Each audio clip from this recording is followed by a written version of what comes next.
श्री परमात्मने नमः। ओं वासुदेवाय नमः। ओं व्यासदेवाय नमः। ओं जगन्नाथदासाय नमः। हे माँ सरस्वती तमे कंठरे बस, माँ कंठरे बस। अतिबड़ी जगन्नाथ दास रचित श्रीमद् भागवत महापुराणर दशम स्कंध द्वारका लीलार आज 90तम अध्याय बा 90तम अध्याय अध्ययन करिबा। एही अध्याय रे वसुदेवर यज्ञ कथा वर्णना करा जायछि। एहार प्रथम भाग रे पद्यांतरी एवं द्वितीय भाग रे एहार व्याख्या सुनिबा। आपण माने धारावाहिक भावे प्रत्येक दिन गोटी गोटे अध्याय निश्चिंत सुनंतु। फलतः घरे बसी मध्य आपण भागवत महापुराण जानिया पई समर्थ हेबे।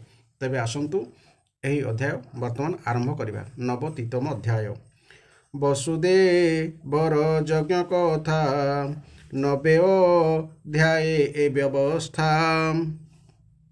सुकबो लंती सुधमने हरसे राजा सन्निधाने। श्री शुक उवाच शुणसु मने सुधचेता कृष्ण मंगल गुणगाथा। कृष्णर अष्ट पाटराणी ताहाको मुख वाक्य शुणी। कुंतिका धारी जाज्ञसेनी माधवी सुभद्रा कामिनी। अपरे राजपत्नी जेते ब्रजका मिनी गण साथे। कृष्ण महिमा शुणी कने अपरे जेते बधुजने। परमानंद विष्णु भावे प्रेम नुबंध स्वभावे। आनंदे तनु पुलकित लोचन अश्रु जलजूत। एक रेक मुख चाहि कृष्ण महिमा गुण गाई। सुख सागरे निमजिले एमंते विप्रे विजे कहले। देखिबा अर्थे राम हरि अनेक दूरु आशा कहरी। व्यास हिते ब्रह्मासुत च्यवन देवल सीत। विश्वामित्र जे महामुनि संगते सतानंद घेनी। भरद्वाज जे गौतम मिलिले श्री परशुराम।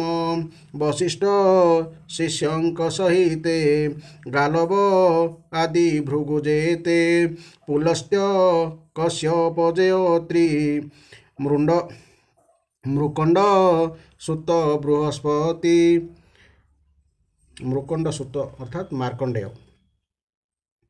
ब्रह्मार सुत द्विजोत्रित एकंत अंगिरा सहित। अगस्त्य याज्ञवल्क्य मुनि अपरे वामदेव घेनी। ऋषिंकी देखी किछि दूरे बेगे उठिले नृपवरे।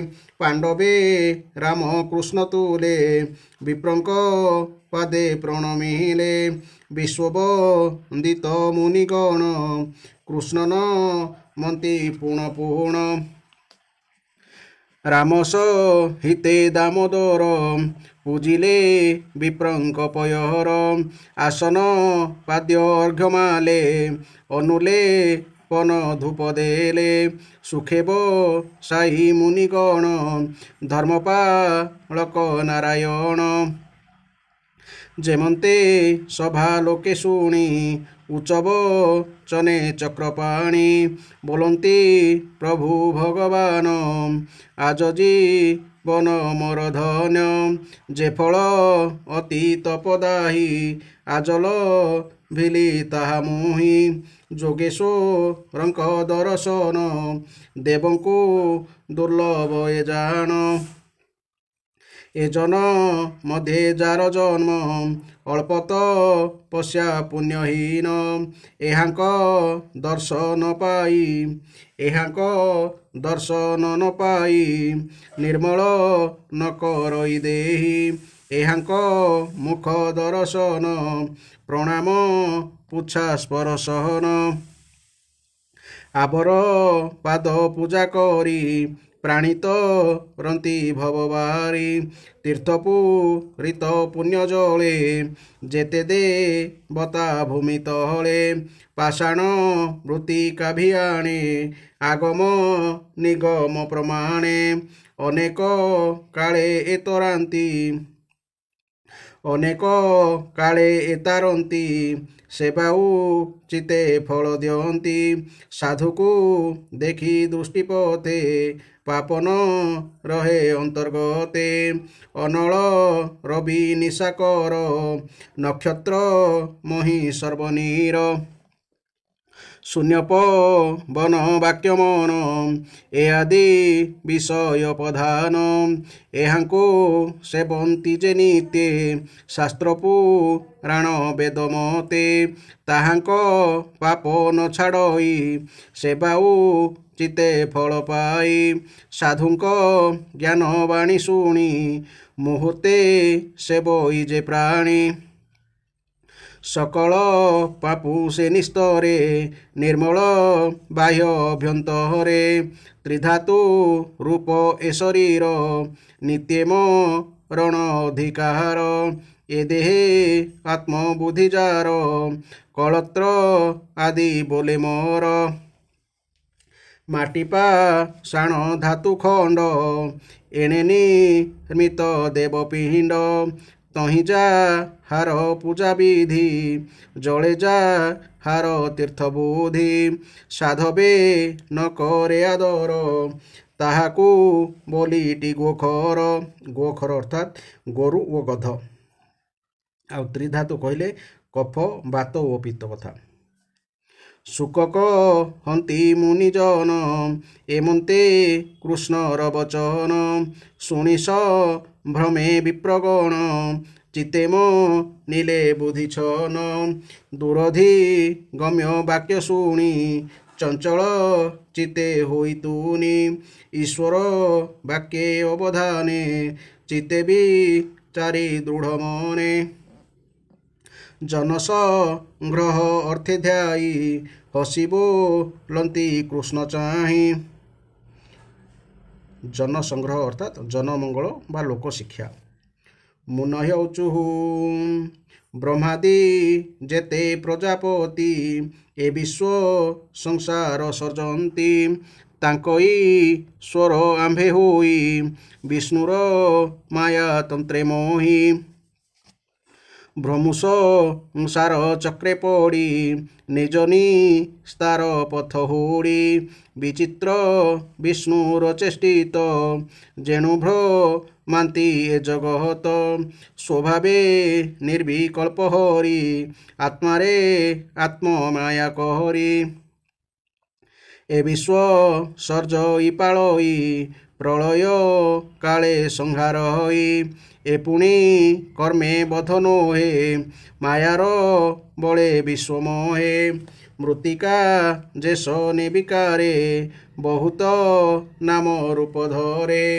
ତେସନ ଈଶ୍ୱର ରଚିତ ମାୟା ବିଡ଼ମ୍ବେ ବିପରୀତ ପୁଣ ଗୋବିନ୍ଦ ମୁଖ ଚାହିଁ ବୋଲନ୍ତି ଶିରେ କର ଦେଇ ତୋର ମହିମା ଏହି ମତ ଯେଣୁ ତୋ ସର୍ଜନା ଜଗତ ତଥାପି ଖଳ ନିବାରଣ ସୁଜନ ଧର୍ମ ସମ୍ପାଦନ ନିର୍ମଳ ଦେହେ ବିଶ୍ୱବ୍ୟାପୀ ଲୀଳାଏ ବେଦ ପଥ ସ୍ଥାପି ଯେ ସନାତନ ବର୍ଣ୍ଣାଶ୍ରମ ତୁ ରଖୁ ଏହାଙ୍କର ଧର୍ମ ଯେଣୁ ତୁ ପରମ ପୁରୁଷ ଏ ଜନ ମଧ୍ୟେ ତୋର ଯଶ ଯେ ବ୍ରହ୍ମ ଅନାଦି କାରଣ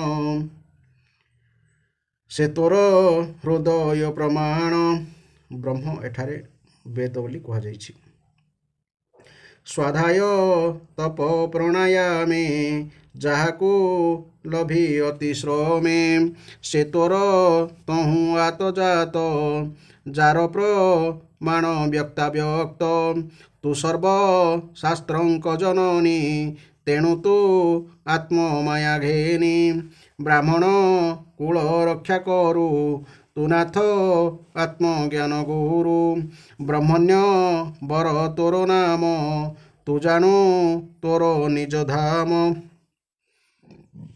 ବ୍ରହ୍ମଣ ବର ଅର୍ଥାତ୍ ବିପ୍ର ଭକ୍ତଙ୍କ ମଧ୍ୟରେ ଅଗ୍ରଣୀ। ବିପ୍ର ମାନେ ବ୍ରାହ୍ମଣ। ଆଜସ ଫଳ ଆମ୍ଭ ଜନ୍ମ ତପସ ମାଧି ବିଦ୍ୟା କର୍ମ ଏ ଦୃଷ୍ଟି ଶ୍ରବଣର ଲାଭ ତୋ ସଙ୍ଗେ ବାକ୍ୟ ପ୍ରିୟ ଭାବ ଜୀବନ ମୋକ୍ଷ ତୋ ନିକଟେ ଲଭିଲୁ ପୁଣ୍ୟ ତୀର୍ଥ ତଟେ ବଚନ ତୋତେ ନ ଜାଣଇ ମନ ପାଇବ ବା କାହିଁ ଏମନ୍ତେ କୃଷ୍ଣ ରୂପ ତୋର ନମସ୍ତେ ପ୍ରଭୁ ଦାମୋଦର ସ୍ୱଯୋଗ ମାୟା ଛନ ତୁହି ମାୟା ମନୁଷ୍ୟ ରୂପ ବହି ତୁ ପରମାତ୍ମା ନାରାୟଣ ନମସ୍ତେ ପରମ କାରଣ ତରସୁ ହୃଦ ରାଜା ଯେତେ ସ୍ୱଜନ ବାନ୍ଧବ ସହିତେ ଭୋଜଜା ଦବ ବୃଷ୍ଟି ବଂଶେ ତୁଜେ ପ୍ରକାଶୀ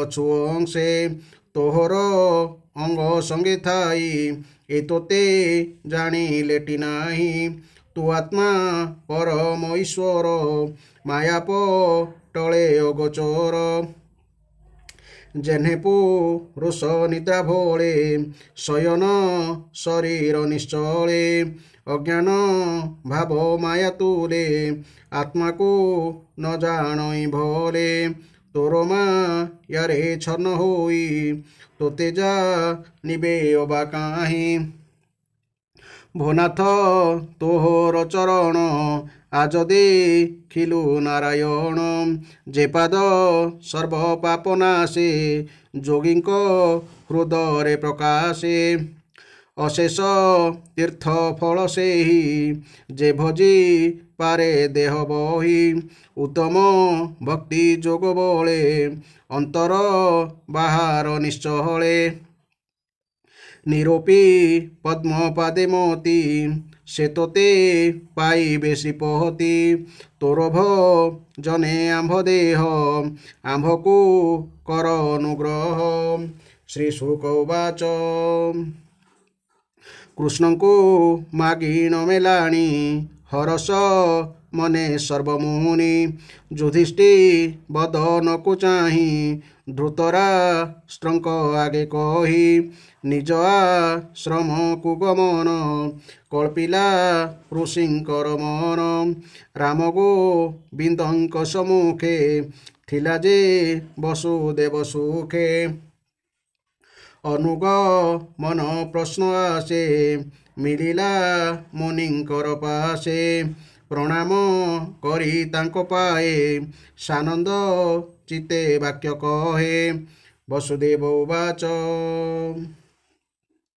ନମସ୍ତେ ସର୍ବମୁନିବର ଶୁଣିବା ବଚନ ମୋହର କି କର୍ମେ କର୍ମ ଫଳ ନାଶେ ନିର୍ମଳ ଜ୍ଞାନ ସୁପ୍ରକାଶେ ଜ୍ଞାନେ ଓ ଜ୍ଞାନେ କର୍ମ କରି ବୁଧବ ୟସେ ତା ସୁମରି ତହିଁକି ପ୍ରାୟଶ୍ଚିତ କଲେ କର୍ମନା ସଇଟିକି ଭଲେ ଶୁଣିବ ସୁଦେବ ବଚନ ବୋଲନ୍ତି ବ୍ରହ୍ମାଙ୍କ ନନ୍ଦନ ନାରଦ ଉବାଚ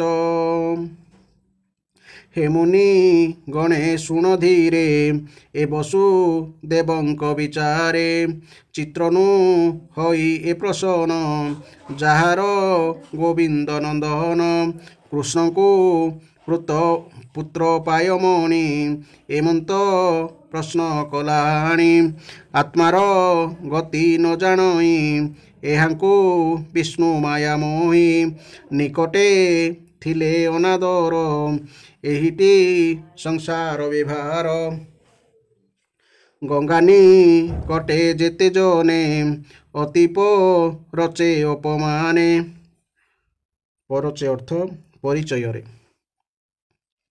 ଆତ୍ମାର ଗତି ସୁଧି ଅର୍ଥେ ଲୋଭେ ଭ୍ରମନ୍ତି ଅନ୍ୟ ତୀର୍ଥେ ଯାହାର ଆତ୍ମା ଅନୁଭବ କାଳେନୁ ହୋଇ ପରାଭବ ଏହାର ସୁତ ସେ ଅନନ୍ତ ତଥାପି ବିଷ୍ଣୁ ମାୟାଗ୍ରସ୍ତ। ଶୁଣ ହେ କୃଷ୍ଣର ମହିମା କେ କହି ପାରେ ଗୁଣ ସୀମା।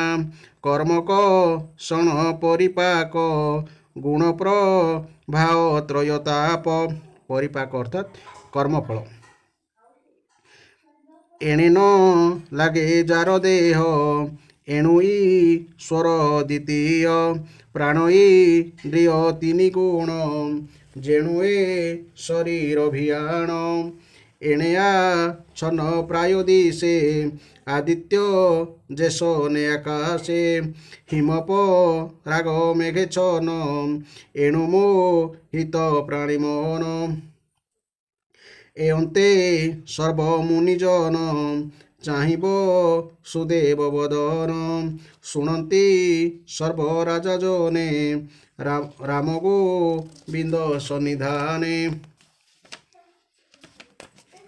ବୋଲନ୍ତି ଶୁଣ ବସୁଦେବ ଏ ସାଧୁ ଜନଙ୍କ ସ୍ୱଭାବ। ଅଶେଷ ଯଜ୍ଞର କାରଣ ଅନାଦି ପ୍ରଭୁ ନାରାୟଣ। ତାହାଙ୍କୁ ଯଜ୍ଞ ମାର୍ଗେ ପୂଜି ତେବେ ଯେ ଚଉବର୍ଗ ଆଜି। ଚଞ୍ଚଳ ଚିତ୍ତ ଶାନ୍ତି ଅର୍ଥେ ଶାସ୍ତ୍ରଲୋଚନେ ଧର୍ମ ପଥେ। ସୁଗମ ମାର୍ଗ କବି ଜନେ ଦେଖାଇଛନ୍ତି ବିଦ୍ୟମାନେ। ଏ ଯଜ୍ଞ ଆତ୍ମ ସୁଖ ଦେଇ ଗୃହସ୍ଥାଶ୍ରମ ଧର୍ମ ଏହି। ଶ୍ରଦ୍ଧା ସହିତେ ଶୁଦ୍ଧ ଚିତ୍ତେ ଯଥେଚ୍ଛା ଧନ ବେଦ ମହତେ। ଯଜ୍ଞ ପୁରୁଷ ପୂଜା କରି ହେଳେ ତରନ୍ତି ଭବବାରି। ଧନ ଆଖ୍ୟାଙ୍କ ଦାନ ଯୋଗେ ପୁତ୍ରକ ଲତ୍ର ଗୃହ ଭୋଗେ। ନିବର୍ତ୍ତାଏ ଏ ଯେ ଜ୍ଞାନବନ୍ତ ସର୍ବସଙ୍କଳ୍ପ କାଳଗ୍ରସ୍ତ। ବିଚାରି ସକଳ ତେଜଇ ଗ୍ରାମ୍ୟ ଭୋଗକୁ ନଇଛଇ। ବିପ୍ର କ୍ଷତ୍ରିୟ ବୈଶ୍ୟ ପୁଣ ଏ ତିନି ମଧ୍ୟେ ଯେତେ ଜନ। ଦେବତା ଋଷି ପିତୃଙ୍କର ସ୍ୱଭାବେ ଋଣୀ ଏ ଶରୀର। ଏହା ନ ଶୁଝି ଧର୍ମ ଛାଡ଼ି ମଲେ ନରକେ ଥାନ୍ତି ପଡ଼ି।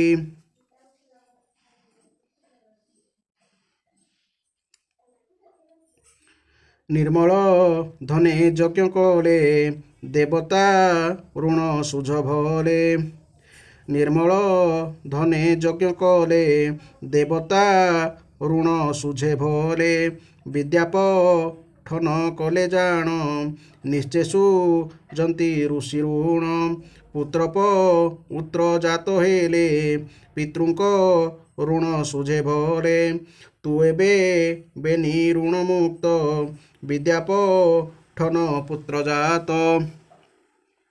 ଦେବତା ଋଣ ଅଛି ତୋର ତୁ ଏବେ ସୁଖେ ଜାଗ କର। ଏ ତିନି ଋଣୁ ତୁ ନିସ୍ତରି ସୁଖେ ବିହର ଯଦୁପୁରୀ। ଶୁଣ ସୁମନେ ଯଦୁବୀର ନିର୍ମଳ ବଚନ ଆମ୍ଭର। ପରମ ଭକ୍ତି ଭାବ ଭରି ପୂର୍ବେ ପୂଜିଲୁ ନରହରି। ଅନାଦି ପ୍ରଭୁ ଜଗନ୍ନାଥ ତୋହର ପୁତ୍ର ରୂପେ ଜାତ।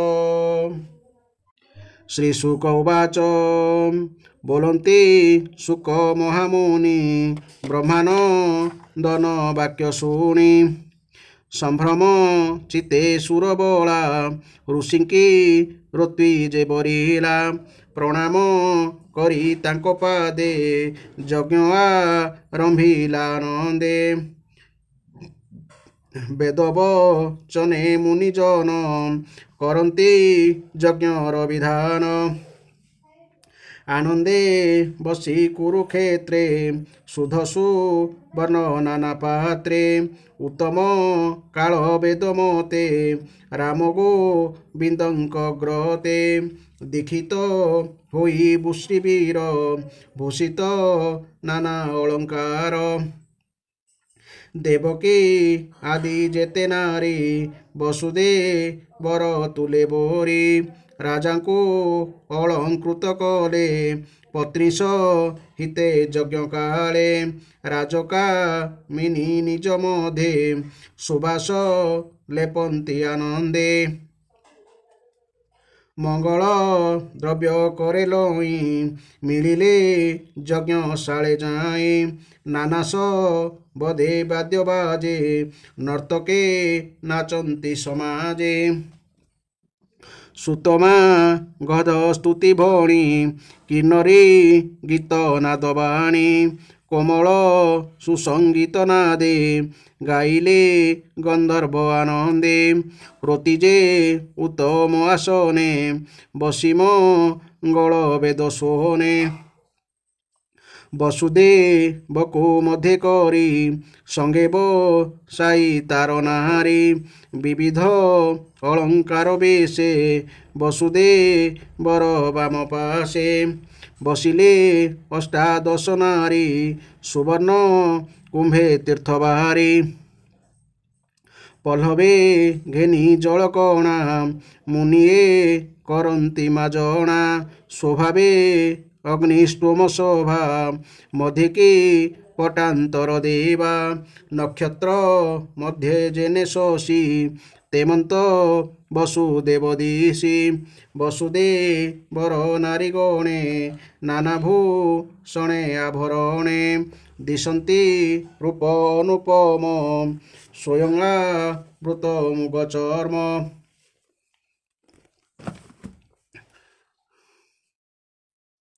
ବସୁଦେବର ବିପ୍ରଜନେ ପୀତବସନ ପରିଧାନେ ସଭାଜନଙ୍କ ଦିବ୍ୟ ଶୋଭା କିବା ଉପମା ଅବା ଦେବା ସ୍ୱର୍ଗେ ବା ଶବ ଯଜ୍ଞ କାଳେ ମୁନିଏ ବନ୍ଦାରକ ମେଳେ ଯେମନ୍ତେ ଥିଲେ ପନ୍ତି ପନ୍ତି ଋଷିଏ ତେମନ୍ତ ଦିଶନ୍ତି ରାମ ଗୋବିନ୍ଦ ସେହି ମତେ ସଭାଜନକ ମଧ୍ୟ ଗତେ ବନ୍ଧୁ ବାନ୍ଧବ ଜ୍ଞାତି ମେଳେ ନିଜ କାମିନୀ ସୁତ ତୁଲେ ନିଜ ବିଭୂତି ସଙ୍ଗେ ଘେନି ବିଜୟେ ଆନନ୍ଦ ମେଦିନୀ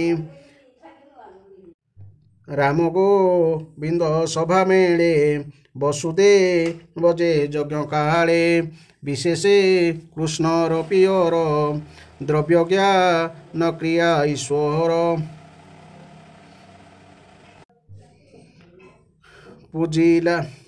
ପୂଜିଲା ଅଗ୍ନିହୋତ୍ର ମନ୍ତ୍ରେ ଯେମନ୍ତେ ପ୍ରାକୃତ ବୈକୃତେ ବୈକୃତ ତଥା ଜ୍ୟୋତିଷ୍ଟମ ଦର୍ଶ ପୂର୍ଣ୍ଣମାସ ଆଦି ପ୍ରାକୃତ ଯଜ୍ଞ ଏବଂ ସୌରସତ୍ର ଇତ୍ୟାଦି ବୈକୃତ୍ର ଯଜ୍ଞ ଅଟେ ଏମନ୍ତେ ଯଜ୍ଞ ସମାପତେ ଦକ୍ଷିଣା ଦେଲେ ବେଦମତେ ବିପ୍ରଙ୍କୁ ଦେଇ ଅଳଙ୍କାର ଆନନ୍ଦ ମନେ ଯଦୁବୀର ଗୋଭୂମି କନ୍ୟା ମହାଧନ ବିପ୍ରଙ୍କୁ ଦେଲେ ତୋଷମୋହନ ଯଜ୍ଞ ସମ୍ପାଦି ପୂର୍ଣ୍ଣ ଦିନ କରନ୍ତି ଅବଭୃତ ସ୍ନାନ ନାନାସୁ ବାଦେ ବେଦନାଦେ ସ୍ନାନ ସାରିଲେ ରାମ ହ୍ରଦେ ବସୁଦେବର ନାରୀମାନେ ବିବିଧ ଅଳଙ୍କାର ଧନେ ଗୋଭୂମି ଅନ୍ନ ବସ୍ତ୍ରେ ତୁଲେ ଗୋଭୂମି ଅନ୍ନ ବସ୍ତ୍ର ତୁଲେ ଆଚାର୍ଯ୍ୟ ମାଗଧଙ୍କୁ ଦେଲେ ଏମନ୍ତେ ବନାଶ୍ରମୀ ଯେତେ ଅର୍ଣ୍ଣବ ସନ ନାନା ମତେ ପୂଜି ସନ୍ତୋଷ କଲେ ମନ ଅପରେ ଯେତେ ବନ୍ଧୁଜନ ଦାରାତ ନୟ ପରିମାଣି ସନ୍ତୋଷ କଲେ ମନ ଜାଣି ବିଦର୍ଭ କୋଶଳ ସହିତେ ପୁରୁଷୃଞ୍ଜୟ ଆଦି ଯେତେ ସଭାରେ ଯେତେ ଋଷି ଥିଲେ ସୁରମାନବ ଭୃତ୍ୟ ମେଳେ ପିତୃଚାରଣ ଆଦି ଜନ କୃଷ୍ଣଙ୍କୁ ମାଗି ଅନୁଯାନ নিজ ভুবনে সর্বে গলে এমন্তে যেতে বন্ধু থিলে আনন্দে যেতে রাজবংশী চলନ୍ତି যজ্ঞକୁ ପ୍ରଶଂସୀ ବିଦୁର ଧୃତ ରାଷ୍ଟ୍ରବେନି ପାଣ୍ଡବ ଭୀଷ୍ମ ଦ୍ରୋଣ ଘେନି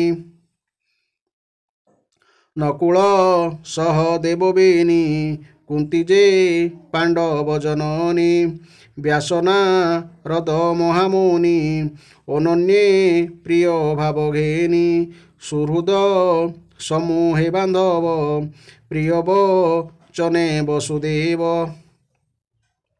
ବନ୍ଧୁଙ୍କୁ ଆଲିଙ୍ଗନ କରେ ଅତ୍ୟନ୍ତ ପ୍ରୀତି ଭାବ ଭରେ ବିଚ୍ଛେଦ ବିରହ କାତରେ ଗମିଲେ ନିଜ ନିଜ ପୁରେ ନନ୍ଦଙ୍କୁ ଗୋପାଳଙ୍କ ତୁଲେ ପୂଜିଲା ବସୁଦେବ ଭୋଲେ ରାମ ଗୋବିନ୍ଦ ଉଗ୍ରସେନ ନନ୍ଦଙ୍କୁ କଲେ ସନମାନ ସୌଭାଗ୍ୟବନ୍ତ ବସୁଦେବ ତରିଲା ମନୋରଥା ନବ ବନ୍ଧୁ ସୁହୃଦ ଭାବ ଭରି ଆନନ୍ଦେ ନନ୍ଦ କର ଧରି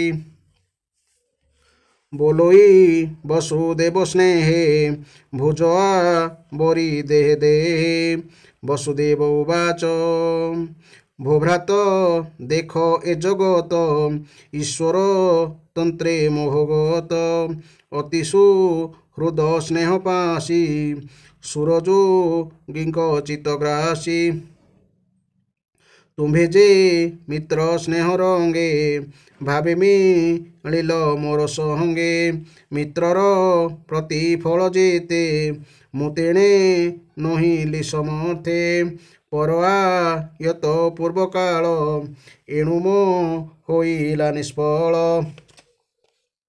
तुम्भ विषये मित्रपण नकली लभिली कषण एबे श्री मदे अंध होई मित्र भावकु न देखई आत्मार हित इच्छा जार राजस संपद नहुतार राजस संपदे अंध होई बंधु सो जन न देखई श्री शुक उवाच एमंते मित्र भाव चिते रोदन कला स्नेहग्रस्ते सुमरी जेते नंदगुण लोतक झरे घन घन मित्रर प्रिय भावे नंद संगते घेनी गोपवृंद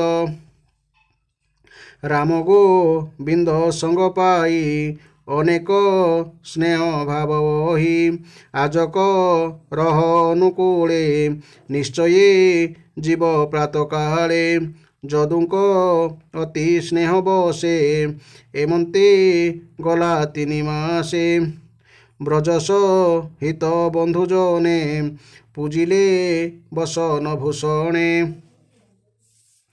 नंदको वसुदेव जेते विचारी उग्रसेन साथे राम गोविंद अनुमते उद्धव आदि बंधु जेते आदरे देले जेते धन नंदघे नीले तोषमन केते दूरे नंद तुले राम गोविंद सुख भोले जादवे स्नेह भरे गोले पुणबा हुड़ा विजय कहले गोपी गोपाल नंदमन कृष्ण चरणे करिलीन संभाली न पारंती भोले गोविंद चरणे निश्चले एमंते गले गोपपुर सुणप ऋक्ष नृपवर बांधवे जानते निजपुरे जादवे गोविंद विचारे बरसा आगमन जानी रोहिणी सुत चक्रपाणी बंधुबांधव घेनी तुले द्वारका पुरे विजय कले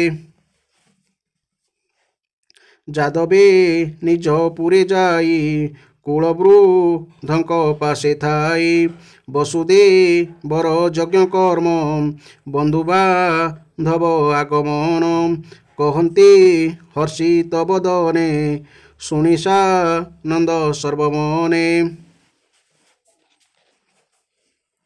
ବୋଲୋଇ ଦାସ ଜଗନ୍ନାଥ ରବିଗ୍ରହଣେ ଗୋପୀନାଥ ସୁପୁଣ୍ୟ ତୀର୍ଥେ ଯାହା କଲେ ସୁଜନେ ସୁମରତା ଭଲେ ତୁଟିବ ଭବ ବନ୍ଧ ଭ୍ରମ ନ ଲାଗେ ତାପ ତ୍ରୟ ଶ୍ରମ। ଇତି ଶ୍ରୀମଦ୍ଭାଗବତେ ମହାପୁରାଣେ ପରମହଂସ ସହିତାୟାଂ ଦଶମ ସ୍କନ୍ଧେ ତୀର୍ଥଯାତ୍ରାନୁବର୍ଣ୍ଣନ ନାମ ନବୋତିତମ ଅଧ୍ୟାୟ। ବର୍ତ୍ତମାନ ଏହି ସୁନ୍ଦର ଅଧ୍ୟାୟର ଆମେ ବ୍ୟାଖ୍ୟା ଶୁଣିବା।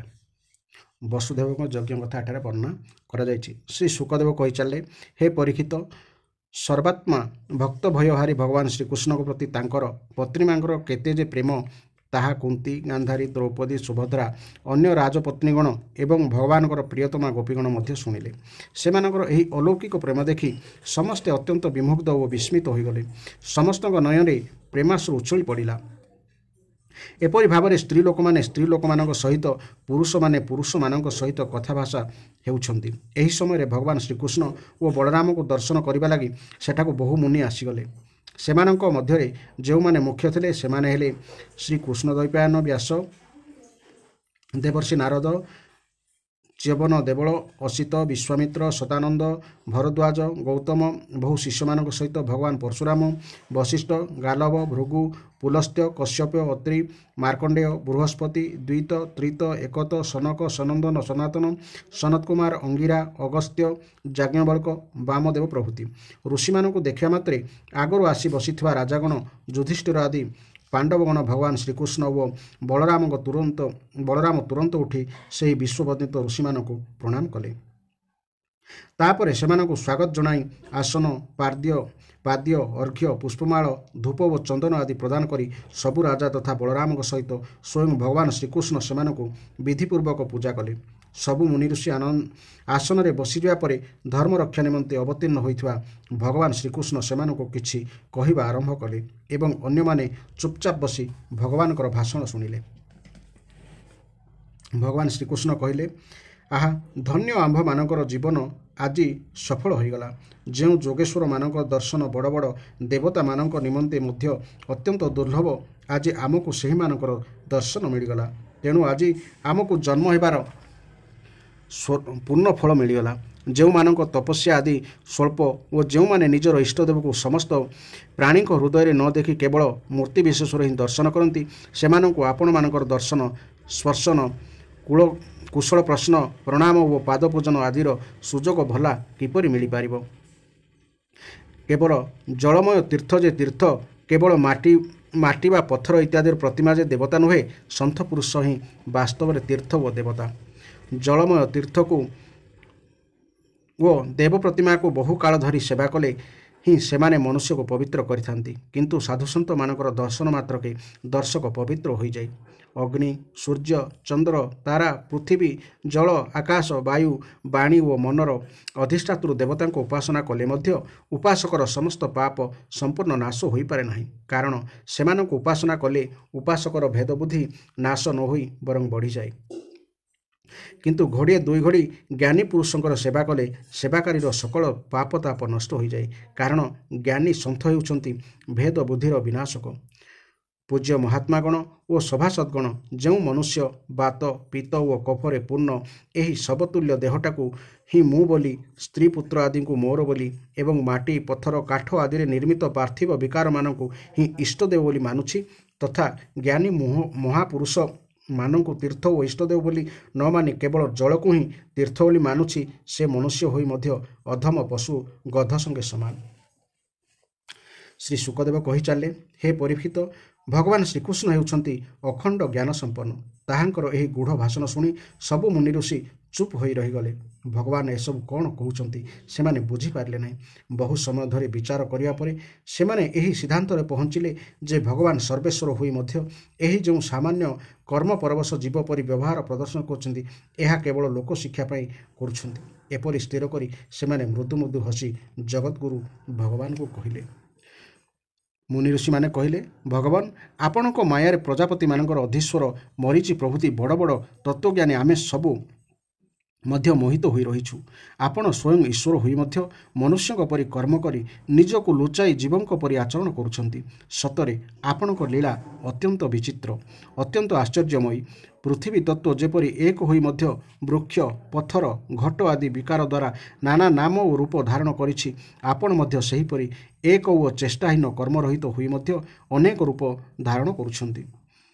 ନିଜେ ନିଜ ଭିତରୁ ଏହି ଜଗତ ସୃଷ୍ଟି କରି ଏହାର ପାଳନ ଓ ସଂହାର କରୁଛନ୍ତି। କିନ୍ତୁ ଏତେ ସବୁ କରି ମଧ୍ୟ ଆପଣ ଏସବୁ କର୍ମରେ ଲିପ୍ତ ହେଉନାହାନ୍ତି। ଯାହାଙ୍କଠାରେ ସଜାତୀୟ, ବିଜାତୀୟ ଓ ସ୍ୱଗତ ଭେଦ ନାହିଁ ଏବଂ ଯେ ନିର୍ବିକାର ଓ ଅନନ୍ତ, ତାଙ୍କର ଏସବୁ ଚରିତ ଲୀଳା ମାତ୍ର ନୁହେଁ ତ ଆଉ କ'ଣ? ଆପଣଙ୍କର ଏହି ଲୀଳା ସତରେ ଧନ୍ୟ। ହେ ଭଗବାନ, ଆପଣ ପ୍ରକୃତିର ଅତ୍ୟନ୍ତ ସ୍ୱୟଂ ପରଂ ବ୍ରହ୍ମ ପରମାତ୍ମା ସତ। ତଥାପି ଭକ୍ତଜନଙ୍କୁ ରକ୍ଷା କରିବା ନିମନ୍ତେ ଓ ଦୁଷ୍ଟମାନଙ୍କୁ ଦମନ କରିବା ନିମନ୍ତେ ଆପଣ ବିଶୁଦ୍ଧ ସତ୍ୟମୟ କଳେବର ଧାରଣ କରନ୍ତି ଏବଂ ନିଜର ଲୀଳା ଦ୍ୱାରା ସନାତନ ବୈଦିକ ମାର୍ଗ ରକ୍ଷା କରନ୍ତି। କାରଣ ସମସ୍ତ ବର୍ଣ୍ଣ ଓ ଆଶ୍ରମ ରୂପରେ ସ୍ୱୟଂ ଆପଣ ହିଁ ବିଦ୍ୟମାନ। ଭଗବାନ, ବେଦ ହେଉଛି ଆପଣଙ୍କ ବିଶୁଦ୍ଧ ହୃଦୟ ତପସ୍ୟା, ସ୍ୱାଧ୍ୟାୟ, ଧାରଣା, ଧ୍ୟାନ ଓ ସମାଧି ଦ୍ୱାରା ସେହି ବେଦରେ ହିଁ ଆପଣଙ୍କର ସାକାର ନିରାକାର ରୂପର ତଥା ସେହି ଉଭୟ ରୂପର ଅଧିଷ୍ଠାନ ସ୍ୱରୂପ ପରଂବ୍ରହ୍ମ ପରମାତ୍ମାଙ୍କର ସାକ୍ଷାତକାର ମିଳିଥାଏ। ହେ ପରମାତ୍ମା, ଯେହେତୁ ଆପଣ ବେଦମାନଙ୍କ ମାଧ୍ୟମରେ ଉପଲବ୍ଧି ହୁଅନ୍ତି ଏବଂ ବେଦମାନେ ବ୍ରାହ୍ମଣଙ୍କ ହୃଦୟରେ ନିବାସ କରନ୍ତି, ସେଥିପାଇଁ ଆପଣ ବ୍ରାହ୍ମଣମାନଙ୍କୁ ସମ୍ମାନ କରନ୍ତି ଏବଂ ସେହି ହେତୁ ଆପଣ ହେଉଛନ୍ତି ବ୍ରାହ୍ମଣ ଭକ୍ତମାନଙ୍କ ମଧ୍ୟରେ ଅଗ୍ରଗଣ୍ୟ ମଧ୍ୟ। ଆପଣ ହେଉଛନ୍ତି ସର୍ବବିଧ କଲ୍ୟାଣ ସାଧନର ଚରମ ସୀମା ଏବଂ ସନ୍ଥ ପୁରୁଷମାନଙ୍କର ଏକମାତ୍ର ଗତି। ଆପଣଙ୍କୁ ସାକ୍ଷାତ କରି ଆଜି ଆମମାନଙ୍କର ଜନ୍ମ, ବିଦ୍ୟା, ତପ ଓ ଜ୍ଞାନ ସଫଳ ହୋଇଗଲା। ବାସ୍ତବରେ ଆପଣ ହିଁ ହେଉଛନ୍ତି ସବୁକିଛିର ପରମ ଲାଭ। ହେ ପ୍ରଭୁ, ଆପଣଙ୍କର ଜ୍ଞାନ ଅନନ୍ତ। ଆପଣ ହେଉଛନ୍ତି ସ୍ୱୟଂ ସଚ୍ଚିଦାନନ୍ଦ ସ୍ୱରୂପ ପରଂ ବ୍ରହ୍ମ ପରମାତ୍ମା ଭଗବାନ। ଆପଣ ନିଜର ଅଚିନ୍ତ୍ୟ ଶକ୍ତି ଯୋଗ ମାୟା ଦ୍ୱାରା ନିଜର ମହିମା ଲୁଚାଇ ରଖିଛନ୍ତି। ଆମେ ଆପଣଙ୍କୁ ନମସ୍କାର କରୁଛୁ। ଏହି ସଭାରେ ବସିଥିବା ରାଜାଗଣ ଏପରିକି ସ୍ୱୟଂ ଆପଣଙ୍କ ସହିତ ଆହାର ବିହାର କରୁଥିବା ଯଦୁବଂଶର ଲୋକେ ମଧ୍ୟ ଆପଣଙ୍କୁ ବାସ୍ତବରେ ଜାଣିନାହାନ୍ତି। କାରଣ ଆପଣଙ୍କର ଯେଉଁ ସ୍ୱରୂପ ହେଉଛି ସମସ୍ତଙ୍କର ଆତ୍ମା, ଜଗତର ଆଦି କାରଣ ଓ ନିୟନ୍ତା, ସେହି ସ୍ୱରୂପକୁ ଆପଣ ମାୟାର ପରଦାରେ ଘୋଡ଼ାଇ ରଖିଛନ୍ତି। ମନୁଷ୍ୟ ସ୍ୱପ୍ନ ଦେଖିବା ବେଳେ ସ୍ୱପ୍ନର ମିଥ୍ୟା ପଦାର୍ଥ ଗୁଡ଼ିକୁ ସତ୍ୟ ବୋଲି ଭାବେ ଏବଂ ଇନ୍ଦ୍ରିୟମାନଙ୍କ ଦ୍ୱାରା ଉପଲବ୍ଧ ହେଉଥିବା ନିଜର ନାମକୁ ମାତ୍ର ସ୍ୱପ୍ନ ଶରୀରଟାକୁ ହିଁ ବାସ୍ତବିକ ଶରୀର ବୋଲି ଧରି ବସେ। ସ୍ୱପ୍ନ ଦେଖୁଥିବା ପର୍ଯ୍ୟନ୍ତ ସେ ଜାଣିପାରେ ନାହିଁ ଯେ ସ୍ୱପ୍ନ ଶରୀର ଛଡ଼ା ତା'ର ଜାଗ୍ରତ ଅବସ୍ଥାର ଶରୀର ମଧ୍ୟ ରହିଛି। ଠିକ୍ ସେହିପରି ଜାଗ୍ରତ ଅବସ୍ଥାରେ ମଧ୍ୟ ଇନ୍ଦ୍ରିୟମାନଙ୍କର ପ୍ରବୃତ୍ତି ରୂପୀ ମାୟା ଦ୍ୱାରା ଚିତ୍ତ ମୋହିତ ହୋଇଗଲେ ମଧ୍ୟ ତାହା ନାମକୁ ମାତ୍ର ବିଶ୍ୱମାନଙ୍କର ଘୂରି ବୁଲେ। ସେତେବେଳେ ଚିତ୍ତର ପ୍ରଭାବରେ ବିବେକ ମଧ୍ୟ ଲୁପ୍ତ ହୋଇଯାଏ ଏବଂ ଜୀବ ଜାଣିପାରେ ନାହିଁ ଯେ ସେ ନିଜେ ହେଉଛି ଜାଗ୍ରତ ଜଗତର ଅତୀତ ତତ୍ତ୍ୱ। ହେ ପ୍ରଭୁ, ଆପଣଙ୍କର ଚରଣ କମଳ ହେଉଛି ସମସ୍ତ ପାପ ରାଶିକୁ ନଷ୍ଟ କରିଦେଇ ପାରୁଥିବା ଗଙ୍ଗା ଜଳର ମଧ୍ୟ ଆଶ୍ରୟସ୍ଥାନ। ବଡ଼ ବଡ଼ ମୁନି ଋଷିମାନେ ଅତ୍ୟନ୍ତ ପରିପକ୍ୱ ଯୋଗସାଧନ ଦ୍ୱାରା ଆପଣଙ୍କର ସେହି ଚରଣ କମଳକୁ ହୃଦୟରେ ଧାରଣ କରନ୍ତି। ତେଣୁ ଆମ ପକ୍ଷରେ ଏହା ବଡ଼ ସୌଭାଗ୍ୟର ବିଷୟ।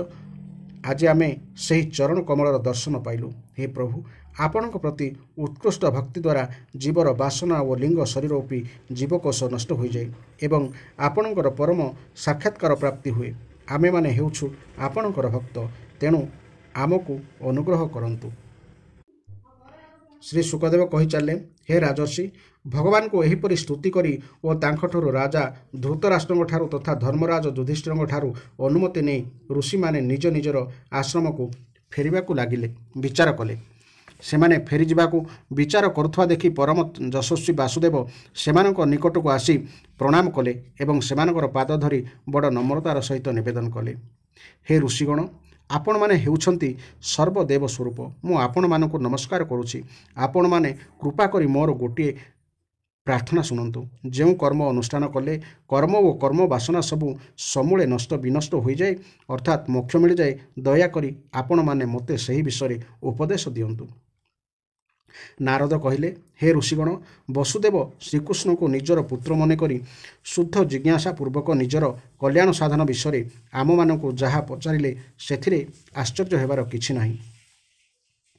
ନିକଟେ ଥିଲେ ଅନାଦର ଏହିଟି ସଂସାର ବ୍ୟବହାର, ଗଙ୍ଗାନି କଟେ ଯେତେ ଜନେ ଅତିପ ରଚେ ଅପମାହାନେ, ଆତ୍ମାର ଗତି ଶୁଦ୍ଧି ଅର୍ଥେ ଲୋଭେ ଭ୍ରମନ୍ତି ଅନ୍ୟ ତୀର୍ଥେ। ଅର୍ଥାତ୍ କାଳର ଗତି ଅନୁସାରେ ଘଟୁଥିବା ଜଗତର ସୃଷ୍ଟି ସ୍ଥିତି ଓ ପ୍ରଳୟ ହେତୁ ଶ୍ରୀକୃଷ୍ଣଙ୍କର ଆତ୍ମାନୁଭୂତି ବା ଆତ୍ମଜ୍ଞାନ ବିଚଳିତ ବା ବିଘଟିତ ହୁଏ ନାହିଁ। ତାଙ୍କର ସେହି ଜ୍ଞାନ ସ୍ୱତଃ କ୍ଷୟ ହୁଏ ନାହିଁ କି ଅନ୍ୟ କୌଣସି କାରଣ ହେତୁ ଗୁଣମାନଙ୍କ ପ୍ରଭାବ ହେତୁ କିମ୍ବା ଅନ୍ୟ କିଛି ହେତୁ କ୍ଷୟ ହୁଏ ନାହିଁ। ତାଙ୍କର ଜ୍ଞାନମୟ ସ୍ୱରୂପ ଅବିଦ୍ୟା, ରାଗ ଦେଶ ଆଦି କ୍ଲେଶ, ପାପ ପୁଣ୍ୟ ଆଦି କର୍ମ, ସୁଖ ସୁଖାଦି କର୍ମଫଳ ତଥା ସତ୍ତ୍ୱ ଆଦି ଗୁଣମାନଙ୍କରେ ପ୍ରଭାବ ଦ୍ୱାରା ଖଣ୍ଡିତ କିମ୍ବା ଆଚ୍ଛାଦିତ ହୁଏ ନାହିଁ।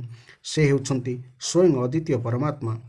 ମଣିଷର ଆଖି ଆଗରେ ମେଘ, କୁହୁଡ଼ି ବା ଗ୍ରହଣ ରୂପୀ ପରଦା ପଡ଼ିଗଲେ ସେ ସୂର୍ଯ୍ୟକୁ ଦେଖି ନ ପାରି ଯେପରି ଭାବିଥାଏ ଯେ ସୂର୍ଯ୍ୟ ଢାଙ୍କି ହୋଇଗଲେ, ଠିକ୍ ସେହିପରି ଭଗବାନ ନିଜକୁ ନିଜର ଶକ୍ତି ବା ପ୍ରାଣ ଆଦି ଦ୍ୱାରା ଆଚ୍ଛାଦିତ କରିଦେଲେ ମୂର୍ଖ ଲୋକେ ଭାବନ୍ତି ଯେ ଭଗବାନ ନୁହନ୍ତି, ସେ ଜଣେ ସାଧାରଣ ମନୁଷ୍ୟ।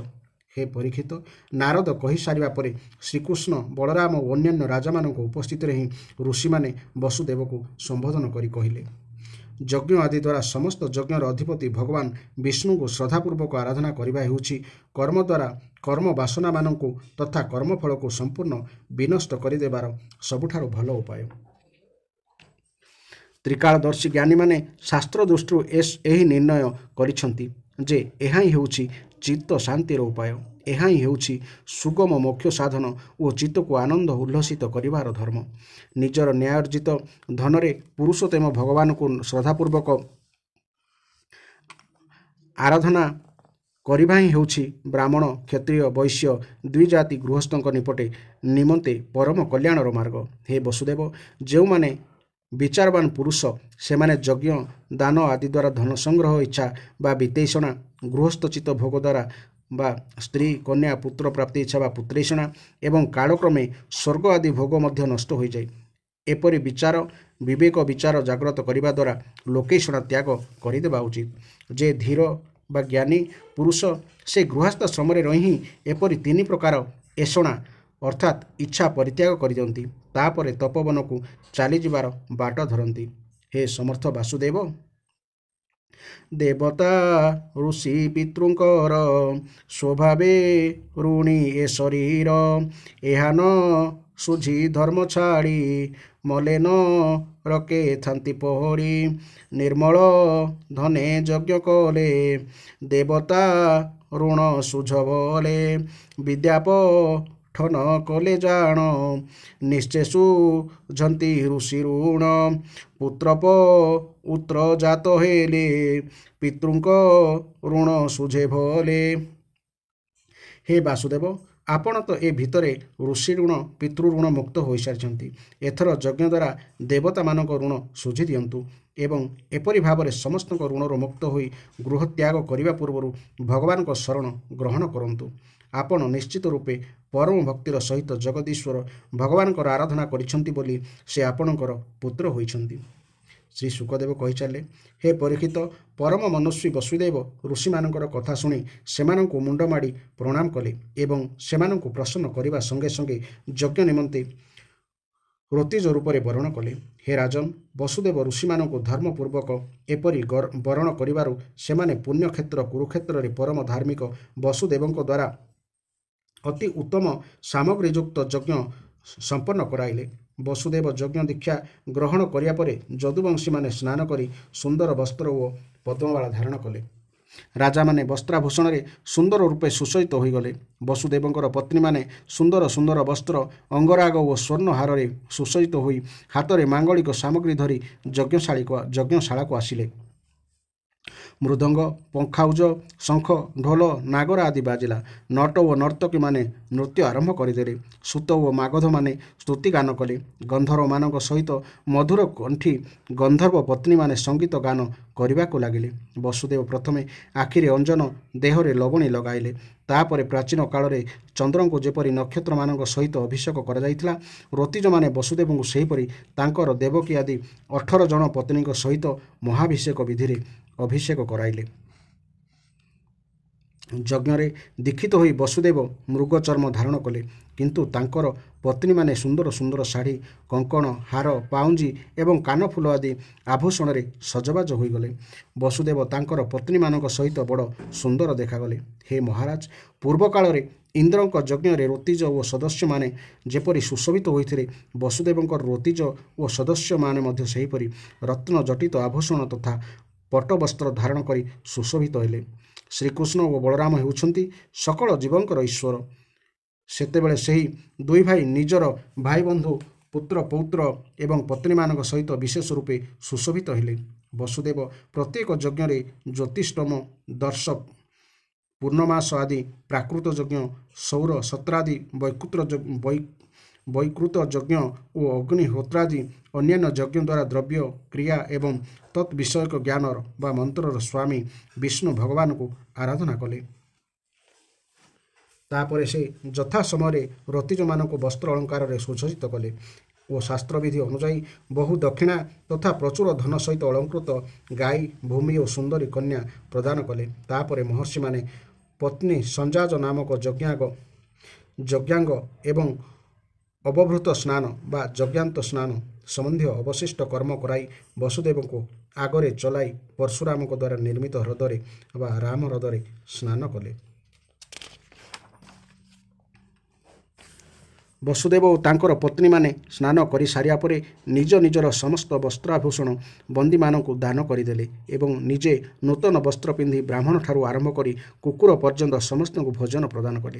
ତାପରେ ନିଜର ଭାଇବନ୍ଧୁ, ସେମାନଙ୍କ ସ୍ତ୍ରୀ ପୁତ୍ର ତଥା ବିଦର୍ଭ, କୋଶଳ, କୁରୁ, କାଶୀ, କେକୟ ଓ ସଞ୍ଜୟ ଆଦି ଦେଶର ରାଜାମାନଙ୍କୁ, ସଦସ୍ୟମାନଙ୍କୁ, ଋତିଜମାନଙ୍କୁ, ଦେବତାମାନଙ୍କୁ, ମନୁଷ୍ୟମାନଙ୍କୁ ତଥା ଭୂତ, ପିତୃପୁରୁଷ ଓ ଚାରଣମାନଙ୍କୁ ବିଦାକୀ ରୂପରେ ବହୁ ଭେଟି ସାମଗ୍ରୀ ଦେଇ ସମ୍ମାନିତ କଲେ। ସେମାନେ ଭଗବାନ ଶ୍ରୀକୃଷ୍ଣଙ୍କ ଅନୁମତି ନେଇ ଯଜ୍ଞର ପ୍ରଶଂସା କରି କରି ନିଜ ଘରକୁ ଫେରିଗଲେ। ହେ ପରୀକ୍ଷିତ, ସେତେବେଳେ ରାଜା ଧୃତରାଷ୍ଟ୍ର, ବିଦୁର, ଯୁଧିଷ୍ଠିର, ଭୀମ, ଅର୍ଜୁନ, ଭୀଷ୍ମ, ଦ୍ରୋଣାଚାର୍ଯ୍ୟ, କୁନ୍ତୀ, ନକୁଳ, ସହଦେବ, ନାରଦ ଓ ଭଗବାନ ବ୍ୟାସଦେବ ତଥା ଅନ୍ୟାନ୍ୟ ସ୍ୱଜନ ସମ୍ବନ୍ଧୀୟ ଓ ବାନ୍ଧବମାନେ ସେମାନଙ୍କର ହିତୈଷୀ ବନ୍ଧୁ ଯାଦବମାନଙ୍କୁ ଛାଡ଼ି ଚାଲିଯିବାକୁ ପଡ଼ୁଥିବାରୁ ଅତ୍ୟନ୍ତ ବିରହ ବ୍ୟଥା ଅନୁଭବ କଲେ। ସେମାନେ ଅତ୍ୟନ୍ତ ସ୍ନେହର ସହିତ ଯଦୁବଂଶୀମାନଙ୍କୁ ଆଲିଙ୍ଗନ କଲେ ଏବଂ ବଡ଼ ଦୁଃଖରେ କୌଣସି ପ୍ରକାରେ ନିଜ ନିଜ ଦେଶକୁ ଫେରିଲେ। ଅନ୍ୟ ଲୋକମାନେ ମଧ୍ୟ ସେମାନଙ୍କ ସଙ୍ଗରେ ଫେରିଗଲେ।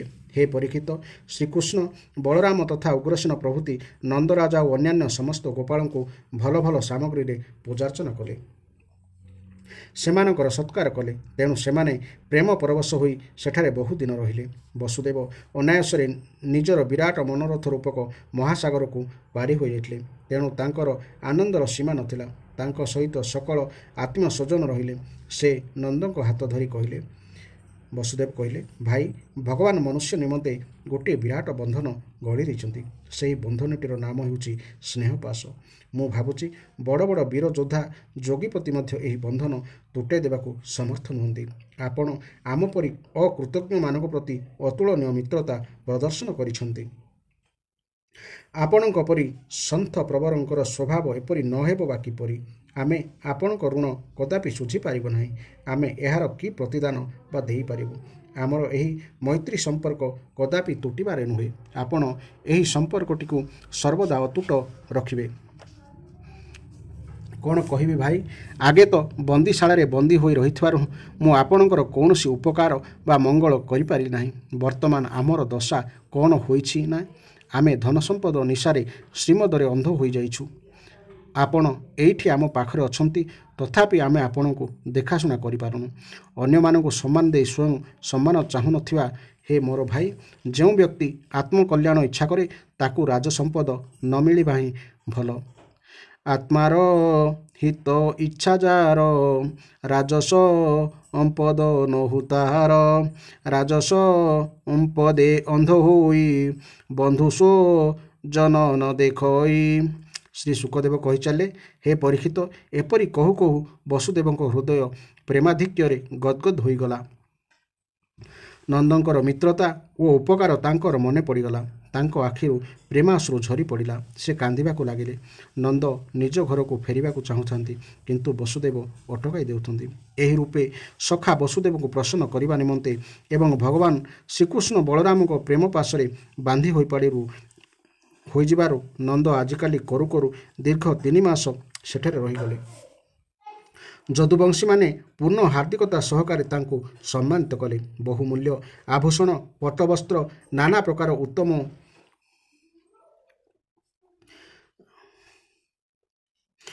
ପ୍ରକାର ଉତ୍ତମୋତ୍ତମ ସାମଗ୍ରୀ ସୁଖ ପ୍ରଦାନ କରି ସେମାନଙ୍କୁ ନନ୍ଦଙ୍କୁ, ତାଙ୍କ ବ୍ରଜବାସୀ ସାଥୀମାନଙ୍କୁ ତଥା ବନ୍ଧୁମାନଙ୍କୁ ଅତ୍ୟନ୍ତ ତୃପ୍ତ କରିଦେଲେ। ବସୁଦେବ, ଉଗ୍ରସେନ, ଶ୍ରୀକୃଷ୍ଣ, ବଳରାମ, ଉଦ୍ଧବ ଆଦି ଯଦୁବଂଶୀମାନେ ପୃଥକ୍ ପୃଥକ୍ ଭାବରେ ତାଙ୍କୁ ଅନେକ ପ୍ରକାର ଉପହାର ଦେଲେ।